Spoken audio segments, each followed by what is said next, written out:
এলোমেলো করে না না স্যার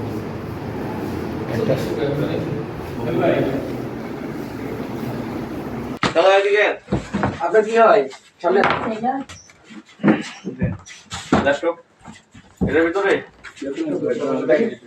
একটা কথা কম সাসি আপনাদের সব কিছু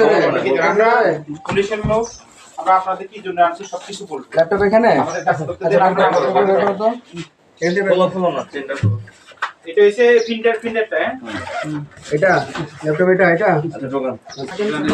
মুরব্বি আসো ওই স্যারের লগে কথা কোন কথা বসা নাই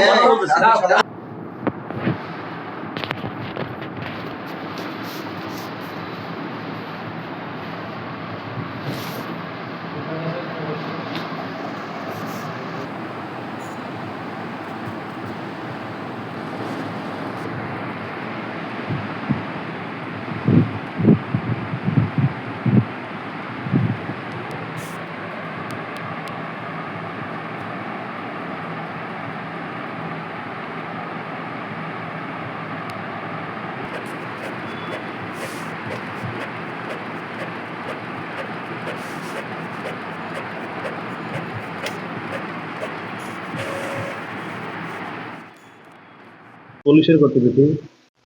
দেখতে পেয়ে সে সন্দেহজনক আচরণ শুরু করে। পরে গোপন সংবাদের ভিত্তিতে আমরা জানতে পারি উক্ত ব্যক্তি জাল টাকা বহন করছিলেন। পরে তার গতিবিধি সন্দেহজনক হওয়ায় সাক্ষীদের সামনে আমরা তাকে হেফাজতে নেই এবং তার দেহ তল্লাশি করে তার কাছ থেকে বাংলাদেশি মুদ্রা 50 টাকা, 200 টাকা, 100 টাকা বিভিন্ন মানে প্রায় 13,600 টাকা উদ্ধার করি। পরবর্তীতে তাকে আমরা ব্যাপক জিজ্ঞাসাবাদ করি। জিজ্ঞাসাবাদের এক পর্যায়ে সে জানায় এই জাল টাকা সে নিজেই তৈরি করে, তার বাড়িতে সে তৈরি করে এবং সেখান থেকে সে প্রয়োজন মতো বিভিন্ন জায়গায় এই কারবারে জড়িত লোকজনের কাছে সরবরাহ করে থাকে। তাহার দেয়া তথ্যের ভিত্তিতে তাহার কথা সত্যতা যাচাইয়ের নিমিত্তে আমরা তাহার যে বাড়ি মুরাদনগর থানাধীন বাবুদিপাড়া সেখানে অভিযান পরিচালনা করে তার শয়নকক্ষের এই বক্স খাটের পাটাতনের নিচে বিশেষ কায়দায় লুকানো অবস্থায় জাল টাকা উৎপাদনে ব্যবহৃত ল্যাপটপ এবং একটি কালার প্রিন্টার